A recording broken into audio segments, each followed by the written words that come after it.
Hey designers, on the last video I showed you what's in your download zip and showed you how to load the patterns, the brushes, and the tool presets for your collection. So on this video I'm going to explain to you the difference and why I created 3 brush sets, because it's all about giving you guys more options and also giving you options based on the way you work. So it's really nice. It's a really amazing update, and it's just going to blow your mind and make everything even more fun and easy. So as I mentioned here, in all the brushes folders, you're going to have a main brush, you're going to have a 1-color brush, and a 2-color brush collection. And each of these consist of the same 115 brushes saved in slightly different ways. So for right now, to show you the difference between them, I've got a brush loaded here, and it's brush number 6, and I've got my brush number 6 from my main Impressionist collection, brush number 6 from my 1-color collection, and brush number 6 from my 2-color collection. So let's go to the main one, and if I take brush number 6 and I just brush it and use it as a regular brush, it's quite cool, very, very awesome brush, but it's just one color. So you might ask, what's going on here? The whole point of this is a color mixing studio. Well, what I did is there's a tool over here, right over here on your left. It's called the pattern stamp tool, and you probably never use it. And if you don't see it here, you can just, you might see your clone stamp instead, but you can just hold down and go to your pattern stamp. And if you take this pattern stamp and you take brush number 6, because you have to select a brush with the pattern stamp, and we go up here and we've got all our patterns loaded, and I've got all these color blends loaded. So let's just grab one here. Let's grab this red and pink one. So if I go like this and I start brushing, then voila, what it does, oh, and it's very important to note, I selected my pattern stamp tool, I've selected my brush, but you also have to make sure this Impressionist is checked.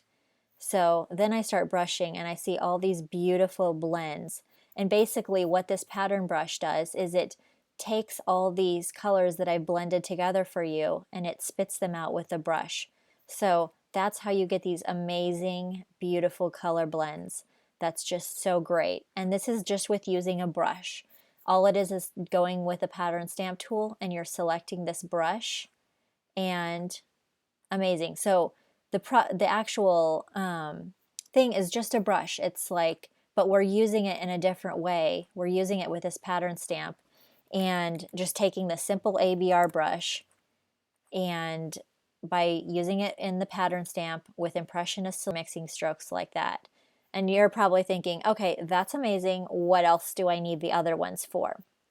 Well, I started off to make this 1-color one because I wanted to have a version that would be able to be loaded into Adobe Sketch. So, and that you can use, because in Adobe Sketch you can't use the pattern stamp tool. It's not that advanced.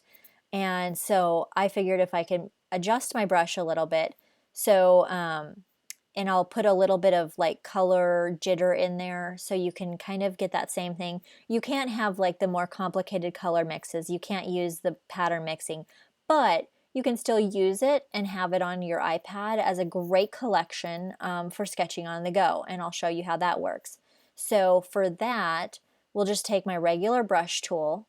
Let's select this Impressionist 1-color brush, and notice I have blue here loaded up as my color. And basically, whatever color you paint this in, it's just going to have a little bit of brightness jitter and color jitter, so that when you paint it, it looks really nice. It looks really depth. It's got a lot of depth and a little bit of color jitter. So it looks just like really amazing. So if you see, let's look at the plain one, the main brush, as I call it, painted, in 1 color in blue. Look how flat that is. But by changing the jitter settings a little bit, I can make it so that you can paint in this really cool, you can see all of the little settings that I have on this brush that make it really special, and all the depth and texture. So this brush is really cool, and some of you might want to actually keep these loaded because when you don't feel like using one of my pre-made color blends, you could just take the one color brush, pick an exact color that you want, click OK, whatever, and let's see here, get my brush back here. There we go. My Wacom driver is still not updated, so sometimes it's like really annoying and you lose your brush. But so you paint like this, and you can get these amazing color mixes even without using the color blends. So it's just another update that I wanted to do that is really cool, gives you another way to paint. This way you can use any color you want. You don't have to make use a pre-made color blend, but you can still get the beauty of these brushes and the texture and a little bit of color mixing. And what's really amazing with the one color brushes is the other two you can't load into Adobe Sketch, but these one color brushes, you can put them in your Creative Cloud library, and then when you open Adobe Sketch on your iPad, you can actually select that library and select these brushes and have it and paint just like this on your iPad. So it's so amazing. So you can use all of the 115 brushes. So I'll just show you really quick how to do that. I've created a new library, and then what you do is you just take your brush and drag it into your library. Take this next, just do this with all your brushes. So you can what you can do, and what I've done before, is you can take all your one color brushes and load them up in your brush presets, drag them into the library, and then you can have them just in your library here, but you can use them at any time. So just in case you didn't want to clutter up your brush presets with so many brushes, like the same brushes 3 different times, you could keep the set over here in your libraries. But that's the whole point of that one color brush. But it also is nice, even if you're not wanting to use Adobe Sketch, it's also nice just for whenever you want to use, you use these brushes, but not with a pre-made color blend. So let's find my brush presets again here. Okay, there we go. Lost them for a minute. So, and that brings me to another thing also that a little tip for you for working with these products is, I have this here so we can see the names of the brushes, but most of the time when I'm using my brushes, I go here to the top right, and I like to have a stroke thumbnail, because that way I can kind of get an idea of the brushes and how they look. I might load them up later, but that's just a little tip from me to you. Kind of gives you, you've got your reference charts, but this makes it easier and faster for me to select the brush that I want. So, but for this demo, I'll leave them as a large list so we can see. So that's just, that's something that's new, and I created this after I made the main brushes, but it's just makes it all the more versatile, and that way you can have like just use it more and more and make it a part of your workflow.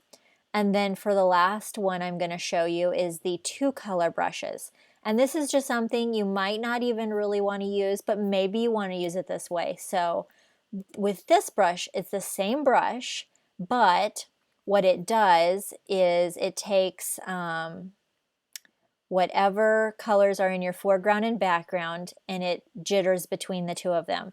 So I've got blue and green selected in my colors, and for the Impressionist 2 color, I can just go here, and you can see it's like blending those 2 colors together.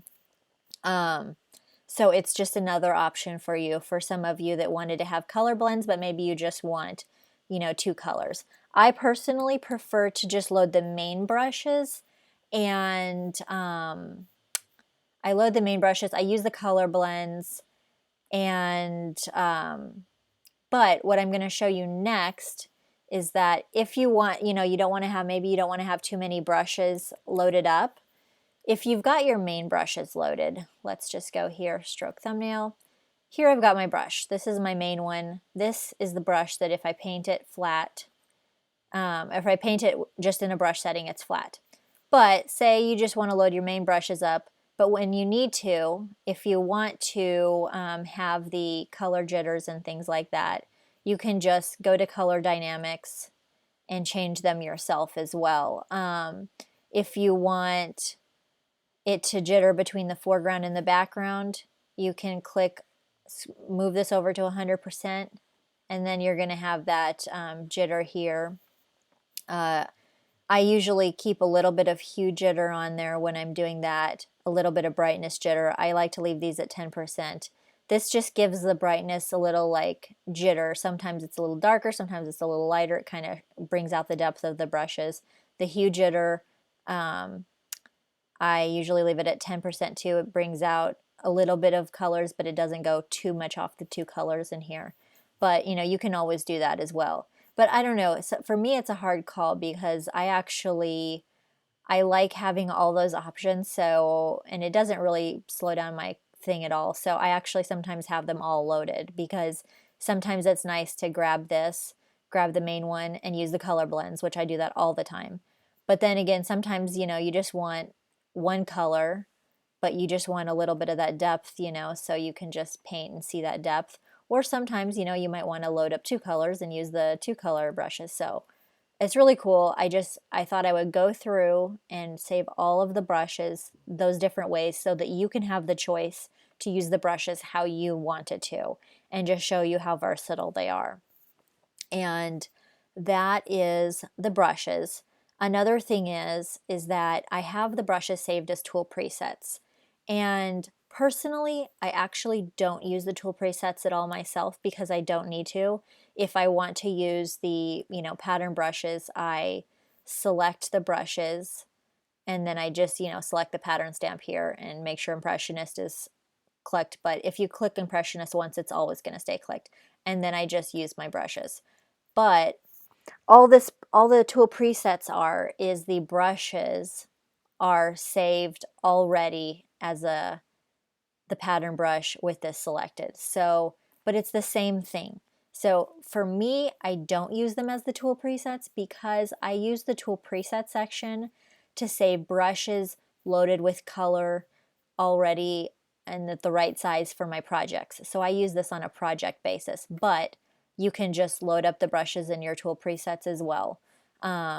Same kind of thing, and then pick the colors. And if you know you use the tool presets, I mean, I used to actually all the time use them as tool presets. Let's see here. But it's just how it basically, like I said, it's however you like to work with them. So if you have them loaded up in your tool preset section, you don't have to make sure that that's selected or whatever. You don't have to go to the select that yourself and then select the brush. You've just got the brush and it's already brushing as a pattern stamp with the blends. And so that's just kind of an overview. It might be a little bit long, but I wanted to explain to you all the variations of the brushes and how you can use them in your workflow. And then there's another video as well on how you can make your own color blends, which is really easy, super fast, super fun. And then I'll also have some more tutorials coming out and tips and tricks, but I wanted to give you guys a really good explanation of the different type of brushes that you'll have here in your collection and how you might want to use them.